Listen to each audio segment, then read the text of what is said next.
Welcome to Athletic Ambitions with me, Fiona Carter. And me, Tom Barlow. We are here to share the stories of our Cass and Friends athletes, aspiring Olympians and world champions. We will also interview elite athletes and professionals. They will be sharing their stories, the ups and downs and bumpy ride that their journey may have.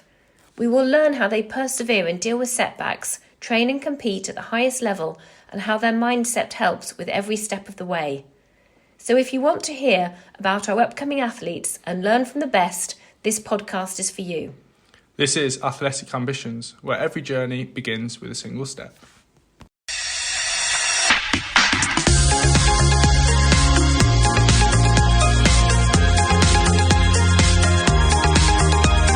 Hi, Olivia. Thank you so much for coming on the Cass and Friends Athletic Ambitions podcast. It's absolutely lovely to see you this afternoon. Thank you for having me. It's fun. So Olivia joined us in 2018. She had been consistently ranked in the top 10 for GB in her age group for her sport, which is tennis. And she's gone from strength to strength, being very brave throughout her career in tennis, making big decisions to help her reach her full potential. So that was when she was around the age of 16 and then moving out to the States for university. And obviously, she's continuing to make these big, bold decisions from what I gather from a brief catch up just now. So, Olivia, tell us a little bit about where you started. That's what we ask all our athletes initially. Tell us about your tennis career and where it started. Gosh, that's a long question. Gosh, I think I must have first picked up a racket when I was about 4 or 5 years old. Both my dad and older brother played, so I'd always jump on court whenever I really had the chance. I kind of just fell in love with it then. I didn't really start playing major competitions until I was about not 10, 11-ish, which is probably a bit later for people.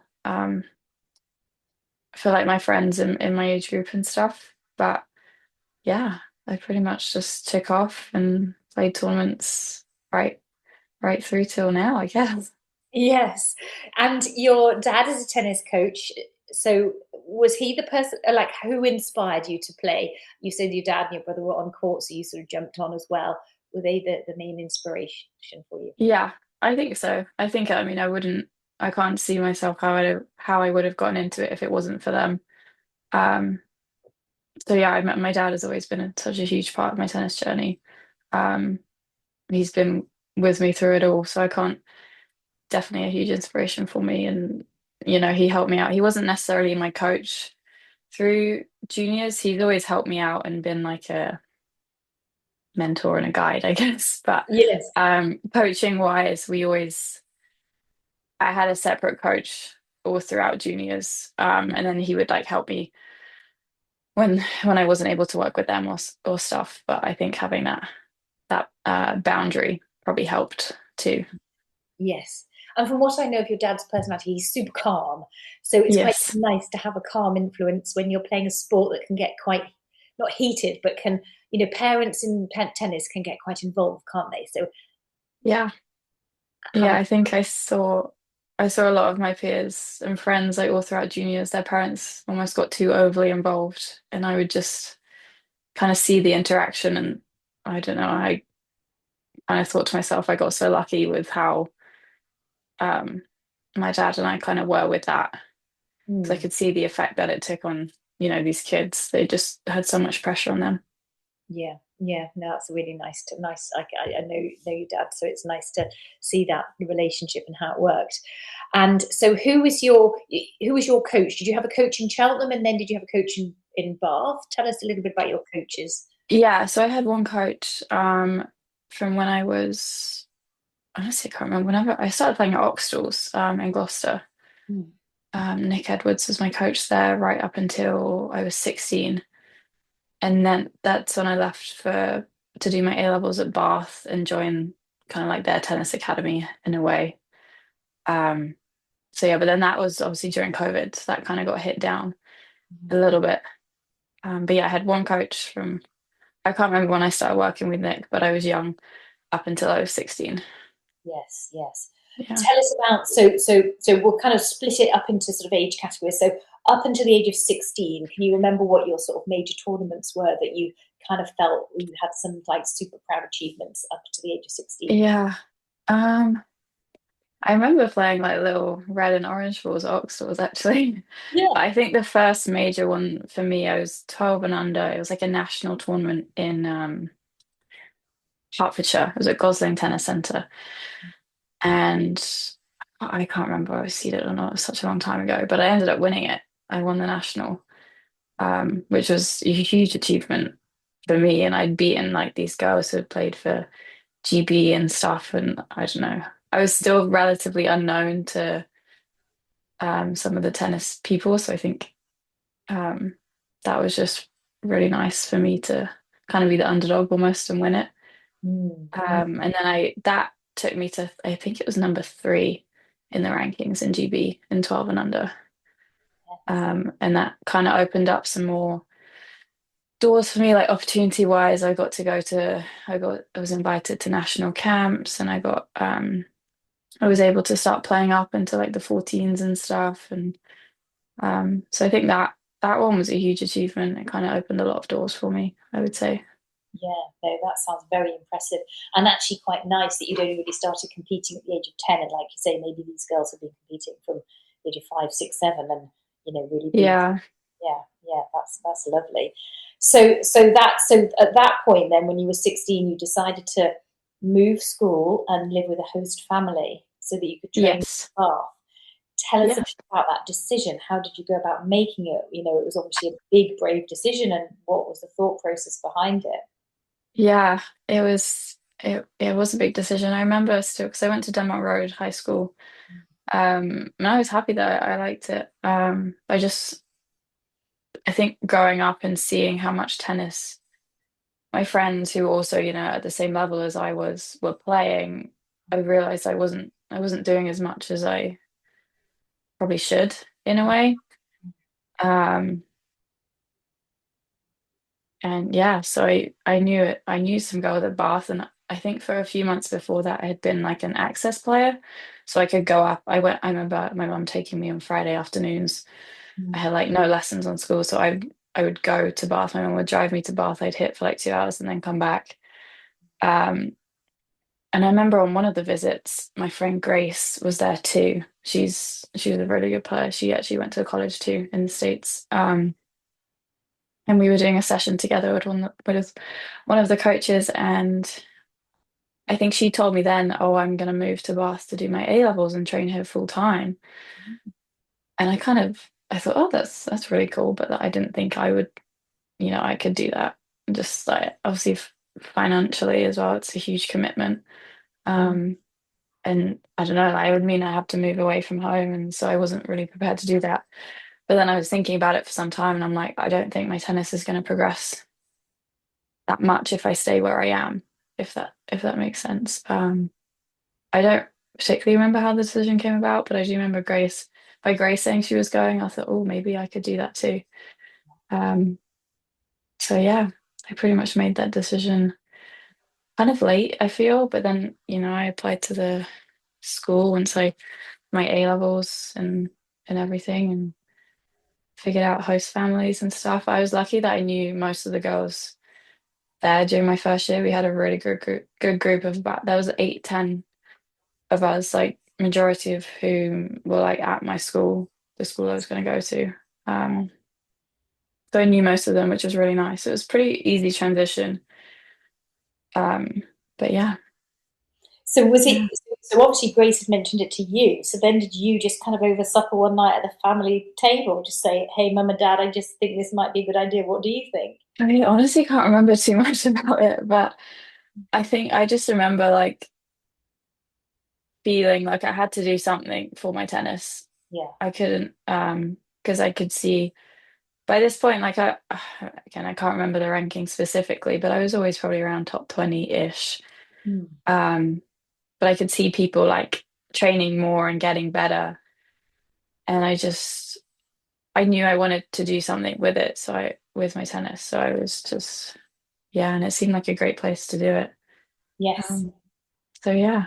Amazing. You're lucky to have that on the doorstep, aren't we? We've got, Yeah, to have that sort of relatively close by. You'd already been there, you knew the coach, your friends were going there, you knew some of the people at school. So actually, probably, it was probably because it was so closely aligned to what you wanted to do and your values of being the best you could be at tennis, it was probably actually quite an easy decision in the end. It was just figuring out yeah, the finances and the logistics and making it work. yeah. So you did your A levels and you trained at Did Bath, I? and Yes. that all went fairly smoothly, I think. Well, you had Yeah, lockdown. We had lockdown. So did you? yeah. I mean, I loved it. As soon as I moved there, it was great. I was living with one of my friends in the host family. Um, Went to school. The good thing about the school is completely like normal kind of state school in a way. But it was just like kind of affiliated with the tennis academy. So I think that was important for me too, because I didn't want to go to like a tennis school. Because a lot of those were just revolved around tennis. It was nice for me to kind of have that normal aspect of life outside of tennis too, Yes. just to keep a bit of balance. So that part was really nice too. But yeah, we went to that school and then we'd either train in the morning because it was my A levels. Obviously, I didn't have that many lessons because I was only doing three subjects. So Hmm. I'd either train in the morning, go to school, and then come back, or school in the morning and then leave school or like yeah, leave school at like 1 p.m. or something and go train. Hmm. Um, but yeah, unfortunately, so that was 2019. I started in the autumn of 2019, but then COVID came, was it Feb 2020 or something? Yeah.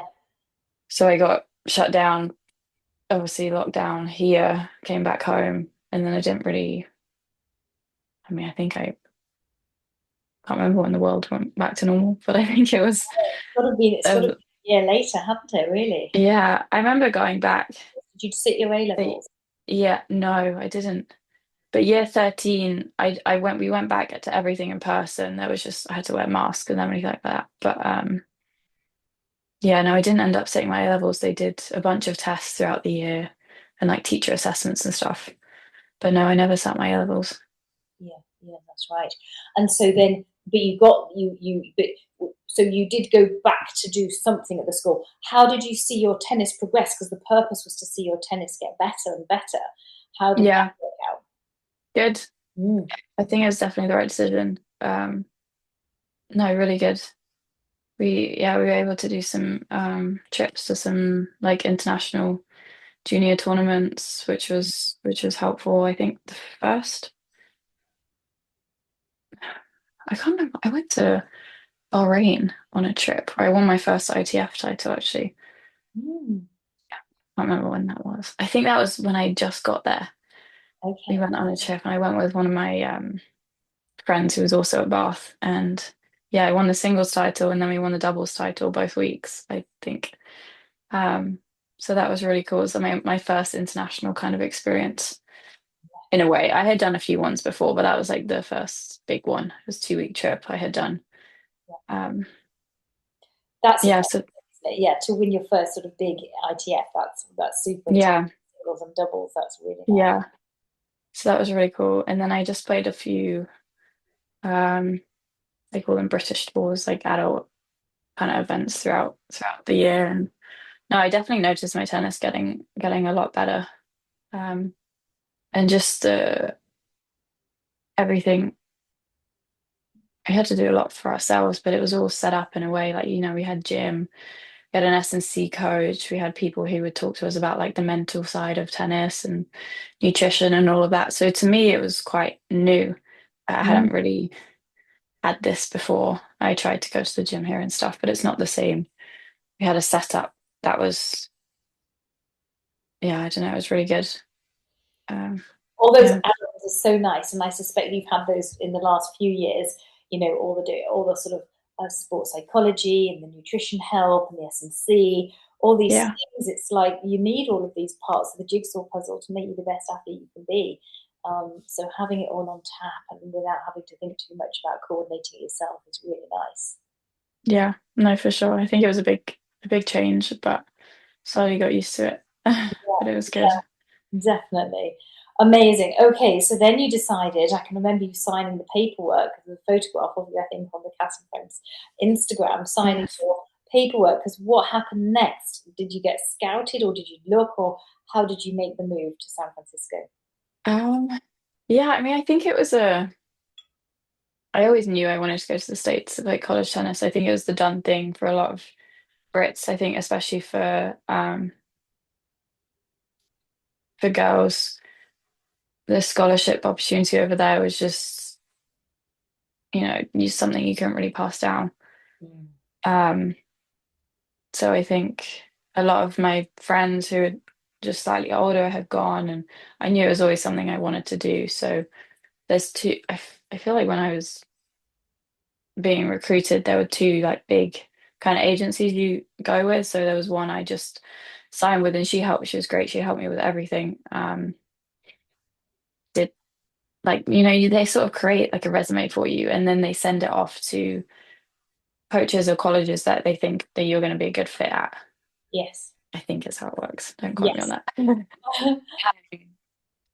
But yeah, and then so I just got speaking to coaches. I can't remember the exact time frame, but I remember I signed for St. Mary's in November of 2020, I think it was.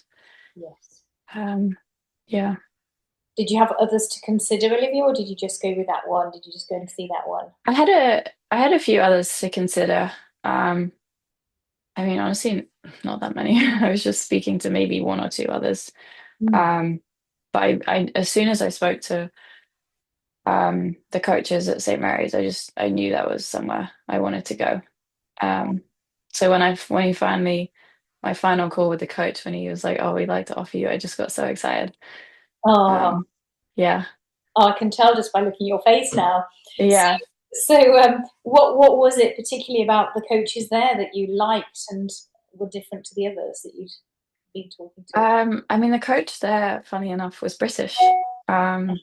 So I didn't know him personally, but he knew a lot of um, my coaches at Bath, and just, British tennis is quite small, so you always find Yes. like mutual connections. So yeah, I think that was the thing for me, like having someone familiar. It sounds so silly, but familiar with the culture that you grew up in, I think makes a huge difference. And because it was during COVID, I wasn't able to go visit because the Americans were only allowing, I think it was people with visas in the country, and I hadn't gotten mine yet. But I had a little virtual tour with the assistant coach of the campus, Mm. which was really pretty. And then I spoke to some of the girls on the phone, who were already on the team, and just they were just all so lovely. And I just knew it was a small school as well. I think me personally, I'm quite like more of an introvert, so I didn't really want to go somewhere that's, you see them on like American movies or the TV shows where it's like a huge like football game or something. I knew I didn't really want that experience for myself. Yes. Um, so yeah, St. Mary's ticked all the boxes, and I was just so excited. That does sound good, actually. I know having that British influence with the coach is was probably really helpful because I have Yeah. heard stories where some of our athletes have gone and it's turned around. It's not been a disaster, but going to the States, the training has been so vastly different to the training and coaching they were used to in the UK that their bodies took a little bit of time to adapt to that, whereas your body was probably already playing in maybe a similar style to what you got when you got there.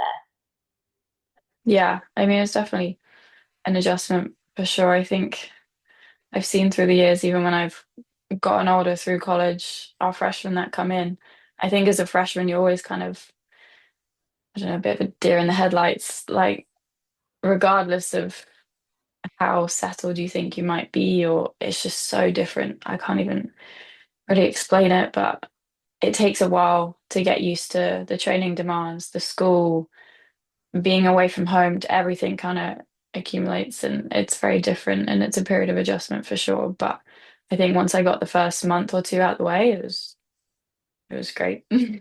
I think getting the first month or two out of the way and being great is insanely fast, actually. I think, Yeah. it's going to university here in the UK can often take them two terms to settle in, not Yeah.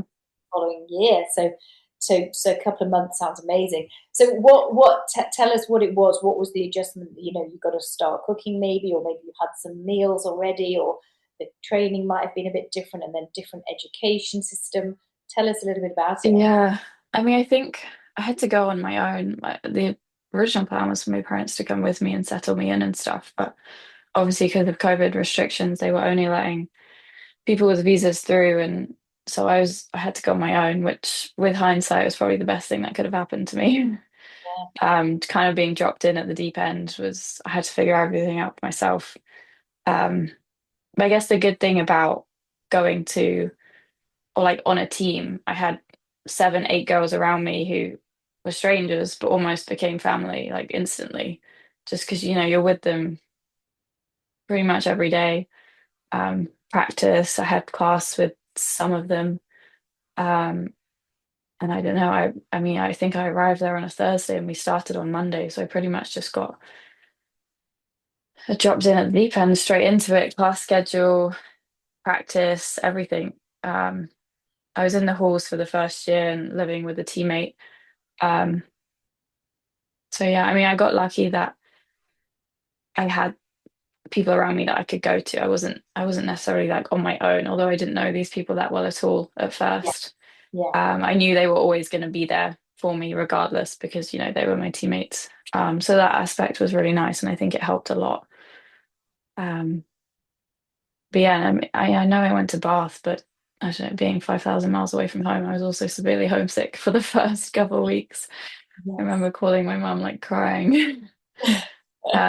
Jet lag probably didn't help either, but I don't know. You soon get into a routine of class, practice, weights, and then it's just on repeat. You're so tired by the end of the day. A lot of studying too.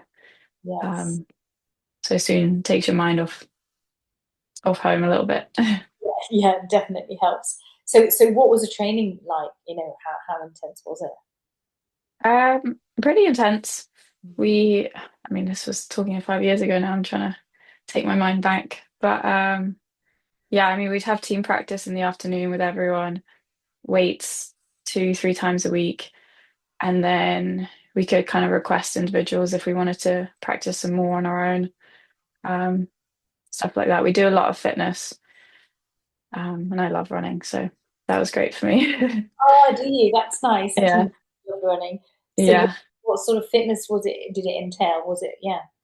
We did a lot of on court, so sometimes um, just kind of running that, like a lot of agility work as well, because tennis is a lot of like short, fast movements, footwork drills, and sometimes we would just run like across 3 courts, go there and back, and just keep going.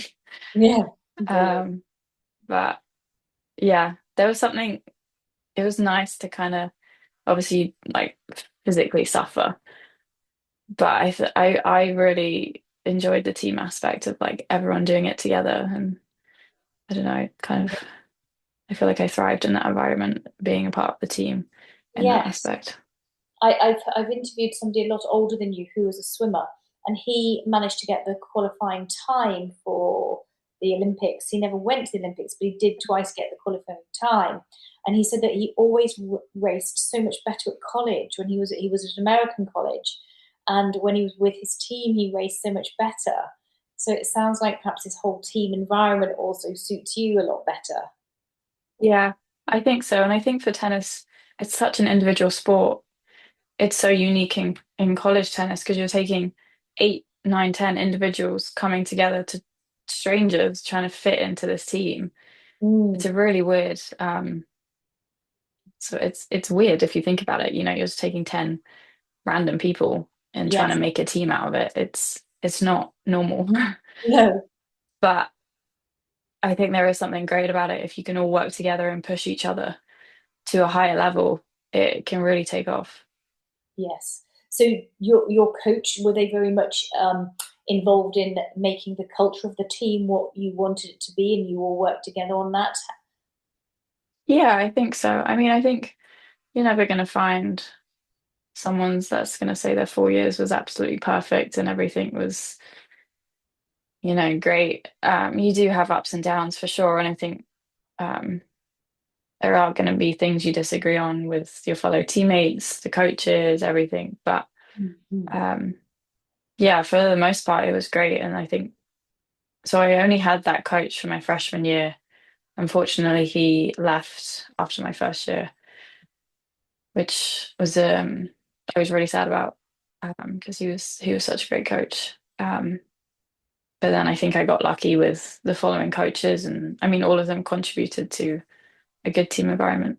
Brilliant, brilliant. Yeah. So as you play tennis in a team, then you've got 7 or 8 people, or maybe you mentioned even 9 people. Do you go to different colleges to compete, sort of in singles and doubles match? I mean, how does team tennis work? Yeah, it's a good question. In the fall, so autumn, sorry, I guess this American language, I got so used to saying it. Um, it's more individual based.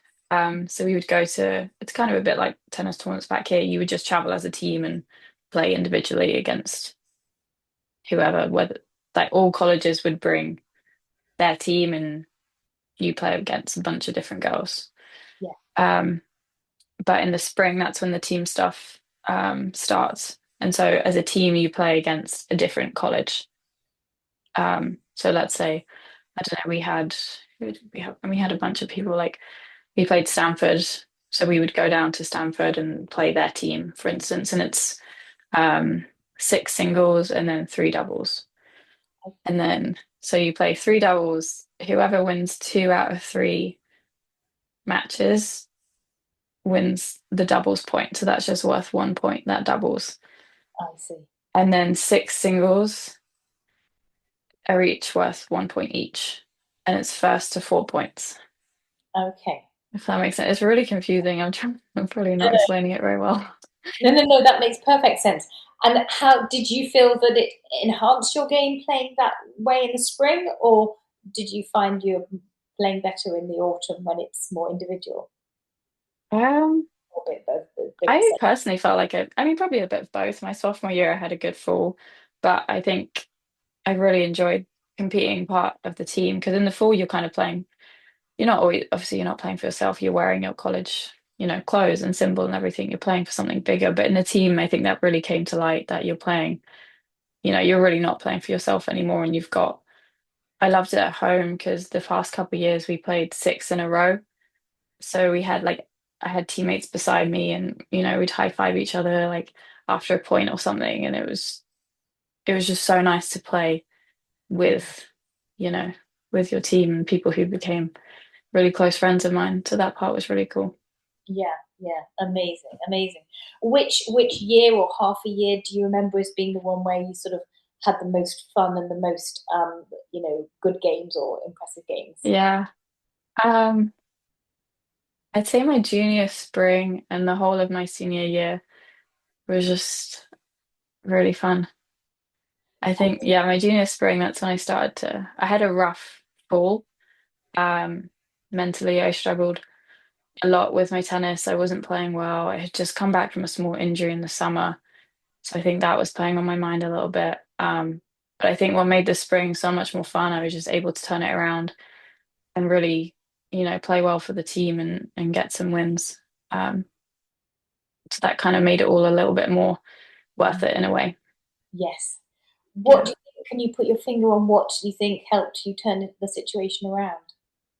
I'm honestly trying to think. It was a terrible fall. I played really bad. And I think I got dropped down the lineup, which I think helped me.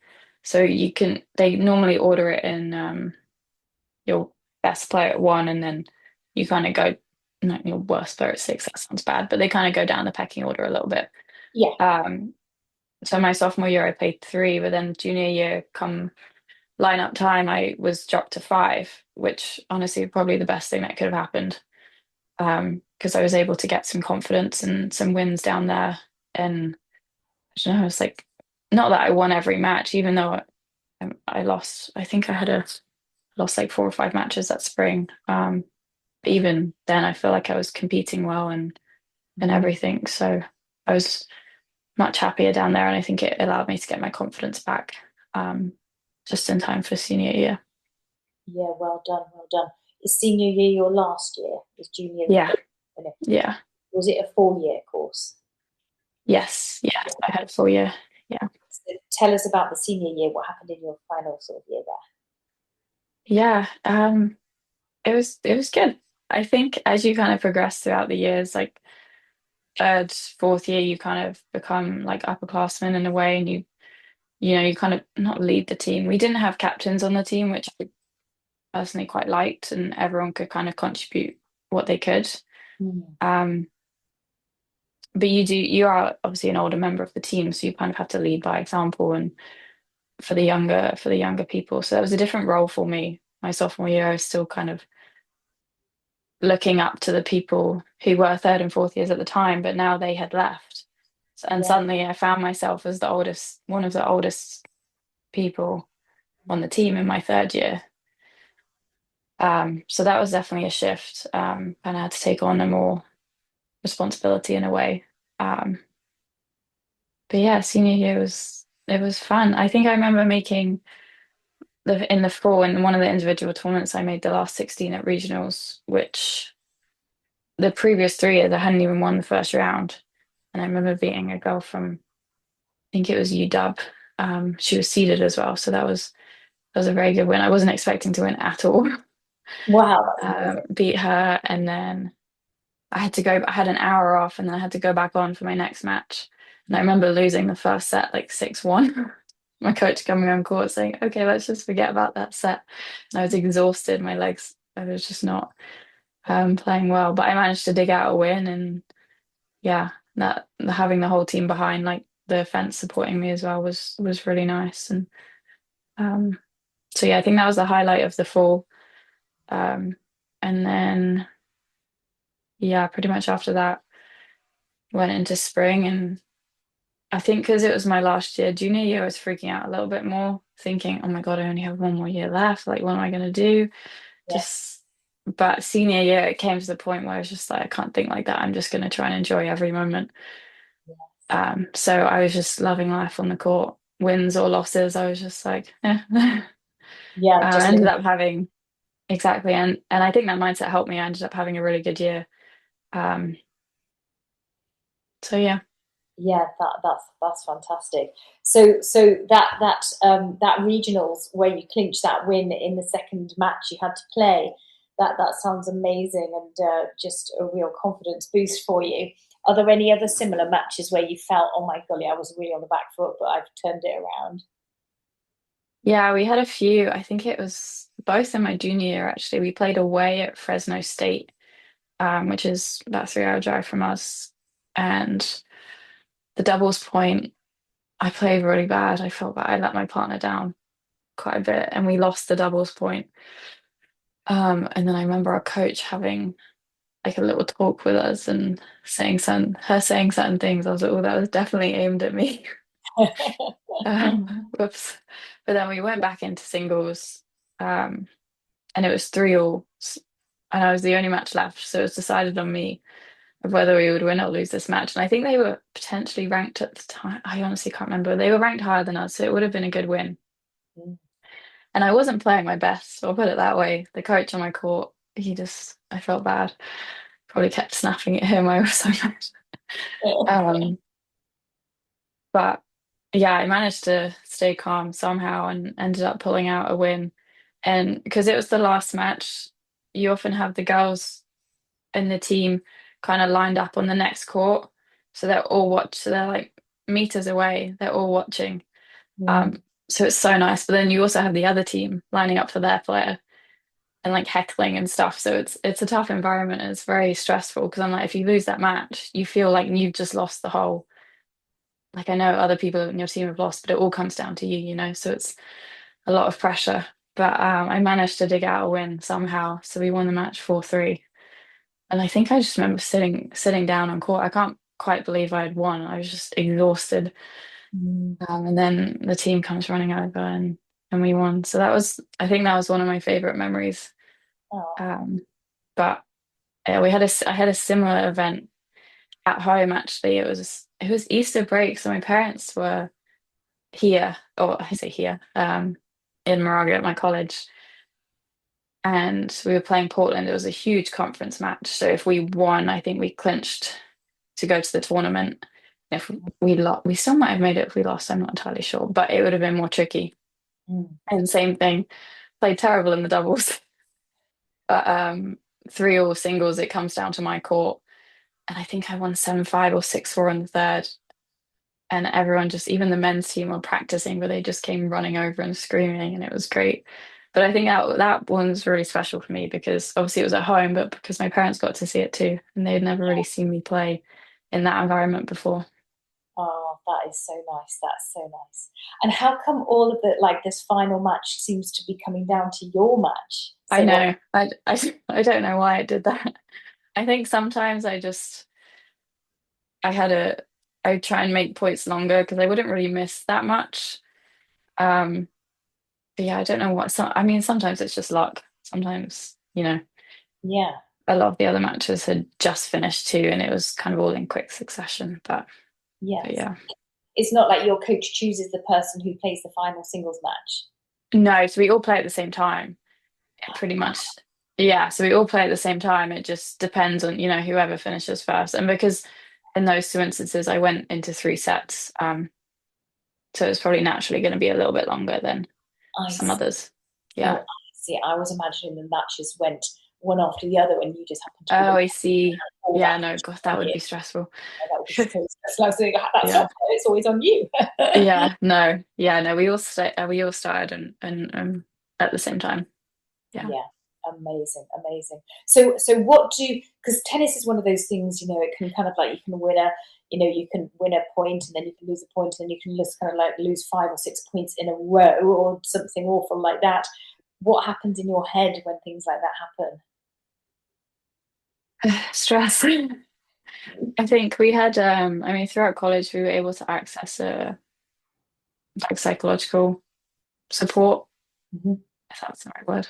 Yeah, sports psychologist or something like that. Yeah, Just or that's the word, yeah.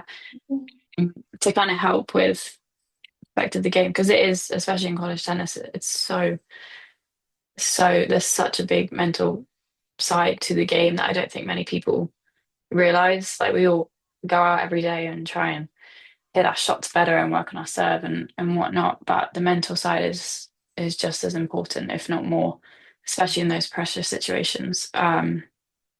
So having access to him was super helpful, and just simple things like I think my junior year I'd started. He suggested I take like have a routine between points. So I'd put my towel at the back of the court, and after every single point, regardless whether I win, lose, regardless, I would go back to the back fence, take my towel, and just like take a moment there, and then walk up to the baseline to either serve or return. And I think having that routine every single point helped. Mhm. Um, yeah, stuff like that, and yeah, I don't know. It's tricky. I sometimes wrote in my junior year. I wrote on my shoes, on each like part of the shoes I think I wrote believe and then be brave or something on each shoe. So Yeah, anytime I would look down, um, I'd remind myself because I mean it's natural, it's human nature when you're nervous to start, being more tentative and especially in tennis, like pushing the ball rather than going after it and hitting through your shots. So that helped me too.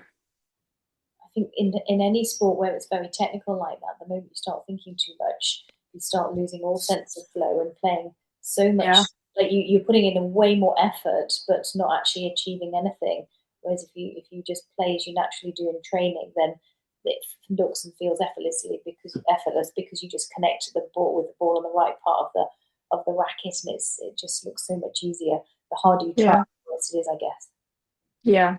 And I think for me, it was good to acknowledge that I was feeling nervous and feeling the pressure Mm. because I think, as I said, it's human nature. Like no one's going to not feel pressure. So No. I think as long as I acknowledged that and I thought, okay, and just focusing on like what was important then and there, if I'm serving, okay, what do I have to do on this serve runner, rather than trying to think, oh my God, how am I going to win this point to win the match? Just Yes. little things like taking it step by step helped a lot too. We're always talking about this on the Cats and Friends mindset program. It's kind of like let's not focus too much on the outcome and the result. Yeah. It's much more about the process. Yeah. And yeah, these little mental strategies to keep you going. I quite like the little shoe tags that you can have on your shoes. So you don't Yeah. actually put it on your shoes. You could actually have a little shoe tag or a sticker on the racket or something, or your water bottle. Yeah. Like that. It's just to remind you to reset. Yeah, no, that was super helpful for me, Yeah, I that's think. wow, gosh. Okay, so you finished. Well, what course did you do? I don't even know what you studied. I did kinesiology, sport and exercise science. Wow, okay. Yeah. You've just touched on the fact that you're going to be heading off to Loughborough soon to do a master's. Yes. Yes. What are you going to be studying there? Gosh, I keep forgetting the name of the official title, but it's sports physiology. Okay, Something something nice. around that. Yeah. Lots of lactate testing and Yes, stuff like that. Yeah. that's my limited knowledge of sports physiology. No, that well, that'll be really interesting. And what's the long-term career plan It's a great question. I mean, I think I do want to work in that field. Um, Research, kind of lab work. I'd love to keep obviously stay in a sports environment and work as part of a team. I think I really, really enjoyed that team culture. Um, so I think being part of, a governing body or something, staying within a sports team would be great. Yeah, yeah. We'll have to put you in touch with our trustee, David James, who was a sports, well, physiologist. You know, he has a Oh, lot of experience in that area. So oh, that'd be great. in touch with him, and you can have a Yeah. chat with him. So brilliant. Okay, so but before you came back to the UK, you've just come back now this summer. You had a whole year on your own, not playing college tennis. Yes. So that I think Yes. sounds like a big brave move. Talk us through that. Yeah, that was an adjustment for sure. It was Yeah. tricky with the visa and everything. I had to decide kind of early my last year of college tennis whether I wanted to stay an extra year. Um, it was like back and forth. I knew I wanted to stay, but then the visa process was a little bit hectic, and um, I was trying to figure out. I always knew I wanted to play tennis. At this point, I knew I wanted to go to Loughborough when I came back home. So I was like, I'm gonna have to keep playing tennis, but I need some training plan and tournaments and stuff because I can't go from just being a year out and then going back to playing. Um, so I remember getting my visa sorted out. I came back home early June. And I actually loved my time at home, just traveling with friends. I was just like so content being home. I had I had to go back to start work. And I just remember thinking, oh my gosh, I shouldn't have taken this job. I should just stay and go to Loughborough straight away. So I think for honestly, until maybe like November, from July until November, I was just in a bit of a not bad place mentally, but I was struggling with, oh, I should have stayed home and I should have gone to Loughborough straight away, or, stuff like that. And I didn't really have a training plan set up. I would hit 4 or 5 times a week. Found so I worked as a tennis coach at one of the local country clubs. I see. Yeah, And some members there were I could hit with and stuff, and I'd still go and hit with the girls maybe once a week, once every couple of weeks.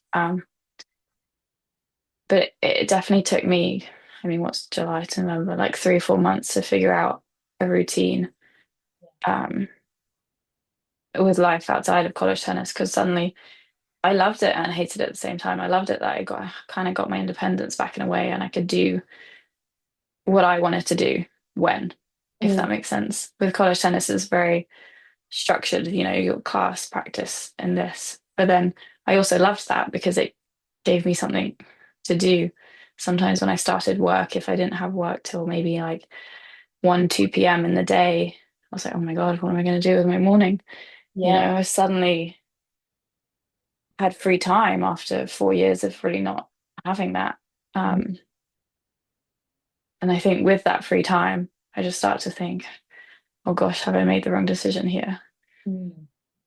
But I started to really enjoy coaching at the club.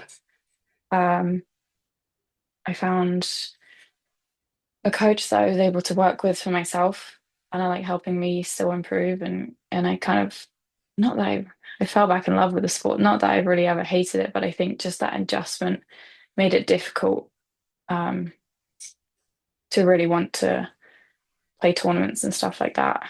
Mm.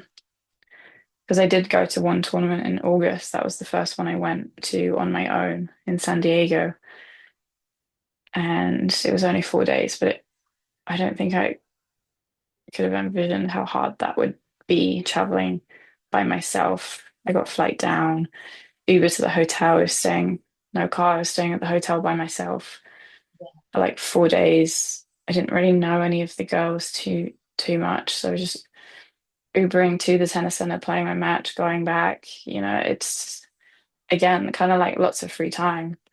Um, it was tough. Yes. Um, and I think that's it. It's not just me, it's the same with any, that's the life behind tennis. And, it's not all glam and Yes. things that people see behind the scenes. It can get really tough, especially mentally. But I think that contributed to me not potentially wanting to, not playing that much. I wanted to play, but at the same time, I'm like, if I'm going to have to do that again, it kind of put me off a little bit in a way. So yeah, that adjustment was really hard. But then I remember speaking with a few friends back home who'd also done the same thing. We'd kind of all taken different paths, but we'd all finished college tennis at the same time, and everyone was just going on a different path. But one thing we all had in common was we found it really hard adjusting to whatever was next. Um, so it made me feel better that I wasn't alone in that, and I think it was the same for everyone. Yeah. Um, yeah, Now you say it like that, I can completely understand. That's such the different mentality around the college side of things, the team environment, and then the sort of, like you say, schlepping down to San Diego on your own, getting the flight, playing a match, nobody really to debrief with on the match and how you played, other than sitting with your own thoughts. And most people are quite unkind to themselves when they're sitting and analysing a game, yeah, perhaps. They wouldn't say the things they say to friends that they say to themselves in their own head. So that is definitely very, very difficult. So that's interesting, but as you say, nice to know that it's not unusual to feel like that. yeah. And I think because I mean, in that tournament, I ended up. There were some girls I knew from college, yeah, from different schools who I had played before, and we Mm. ended up, hanging out a little bit more and or went to lunch and stuff, and so that there's also a part of it that you're kind of all in the same boat, so you kind of have to rely on one another. Um, Yes. so that part was really nice too. Um, but yeah, it was a tough adjustment for sure. But I think once I started working with this other coach a little bit and finding more people to hit with on a regular basis and kind of planning my weeks in advance rather than waking up and thinking, okay, what am I doing today? Like Yes. having a plan for me that I think after 4 years of, being handed a plan my entire life, Yes. for 4 years, it was helpful knowing what I was going to be doing that week.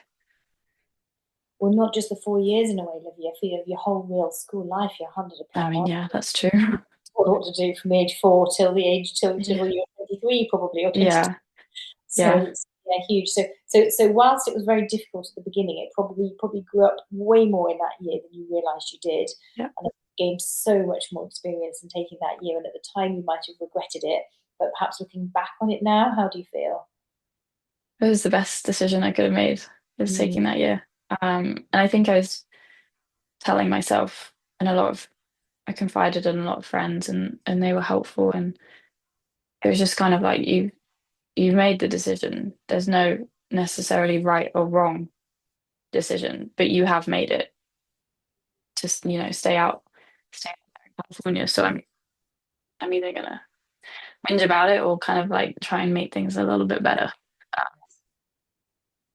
And I think that there's no right or wrong decision was helpful, because I think equally if I had chosen to go to Loughborough last year, I would have potentially regretted not staying out in California for another year. Yes. So in that sense, there would have been bad things on either side. Um, So I just thought, okay, it's okay, I'm here now, you know. So yeah, Make the most of being in the most beautiful place. yeah, exactly, yeah, exactly. Very, very swanky club that you're perhaps playing in with nice Yes. coach and everybody Yeah, really wanting to play with Olivia, the lovely English coach who's here for another year. So that's yeah, really, really nice. So when you left, you've only just come back, haven't you? yeah. I got back like 15th of June ish. Yeah, so not long at all. So another little adjustment. You'll be getting good at these Yeah, adjustments. But another I little know. Yeah. adjustment. Yeah, that I think this past spring was honestly the best, most fun I could have had outside college tennis. And I made um like new friends outside of that environment, which was also really nice. Kind of made a community at the club that I was working at, which was great. Um, so yeah, it was it was really good fun. Yes. And you'll have those contacts forever now, Olivia, that you can go back and you can play, or you can, I'm Yeah, sure you'll be invited back on any occasion, and there might be job opportunities or whatever you want to do, perhaps. yeah, yeah. I mean, I have a lot of friends out there still and stuff, so we'll go back and visit. Hopefully soon. Yeah, that's amazing, amazing. Yeah. So what are your plans for the summer before Loughborough? Um, I'm hoping to play some tournaments. There's not too much. I mean, obviously Wimbledon's going on right now. Um, but in terms of tournaments that I can play, there's one end of July that I think I'll do, and a couple in August, and then I think it's just preparing for Loughborough pretty much. Mm. Where will you play those tournaments in July and August? Are they going to be in the UK, or are you going to travel for Probably in the UK. Yeah, I think I'm gonna stay put for a while. them? Um, Your dad yeah, can come and watch. Yeah. yeah. So yeah, that'll be fun. That's nice. Okay, so Loughborough, a year at Loughborough, master's degree, and play for the university, and get back into a bit of college tennis again, and just continue to enjoy the sport that you love. Yeah, yeah, I think so. It will be fun. I guess another adjustment for sure, but at least this one's a bit closer to home, so hopefully not too big of an adjustment. Um, Going in as a sort of older master's student, will you go straight to a house, or will you be in the accommodation, the halls? I'm looking at houses. I think I want to live off campus for sure. Um, so yeah, I'm just actually trying to figure that out right now. Yeah. But yeah, Oh, that's good. That's good. So, yeah. what do you think you would like to share? If you were the 16-year-old Olivia who joined us when you joined Cass and Friends, and you're now a little bit older than that, what would you be saying to her? Do you think, or saying to some of our younger athletes that we're supporting? It's a great question. I think just, I mean, number one thing I think would just to be enjoy it, enjoy the sport, enjoy. It sounds silly, but just enjoy the ups and downs through it all. Because I've had a lot of people say to me that the journey is often a lot better than wherever the final destination that you so badly want or something. A lot of people want to go pro and, you know, go to college in the States and everything. And I think you just have to enjoy um, the journey because it goes by a lot quicker than I think you imagine. I mean, I remember freshman year, the coach telling me your 4 years will go by like that. And I didn't believe him, but suddenly 5 years later, and I do it all again in a heartbeat. So I think enjoy the journey for sure. And I don't know, life has a funny way of working itself out. So also not to stress too much. Yes, that's really nice advice. Certainly to enjoy it, love the process, but Yeah. yeah, when you think it's all a little bit going a little bit pear shaped, somehow it can Yeah, come round. And everybody's journey is so different, isn't it? And it's really exactly. And that's the other thing. Yeah, not comparing yourself to others. Like everyone takes a different path. And I've realized that, I don't know, life has not so much more to offer than sports, but I think your sport can take you in such different directions and they're all great. Whether you become professional in the sport or you're working within the sport it's something else, or you're doing a finance job but make connections through the sport. I don't know, it's all not all the same thing, but your journey's just different to everyone else's, and I think it's important not to compare that. Yeah, so that would be my advice. And also just go easy on yourself, not too much pressure. I think a lot of young athletes these days, I mean, we spoke a bit about the start about the parents as well. But yeah, just not putting too much pressure on yourself. Work hard, obviously, but I think not having too much pressure is a good thing. Yeah, I think that's super advice. Really lovely. So not too many comparisons. Keep having fun. Doesn't matter about the journey, and not too much pressure on yourself, because there's enough pressure as it is from elsewhere. So if that's one thing that you can control, make sure that you don't put yourself under too much of that. Yeah, I would say so. Great stuff. Yeah. Olivia, thank you so much for your time. It's been absolutely wonderful talking to you this afternoon, having not Yes. seen you for a little while. So really, Yeah. really lovely to catch up. Thank you. Perfect. Thanks for having me. This was fun. Thanks for listening to this episode of Athletic Ambitions. We hope you found this episode of interest, and if so, be sure to send this to your family and friends who might also benefit. If you're interested in donating to Cass and Friends, the links are in the description, and we'll hope to see you in the next episode. Thanks, Tom and Fee.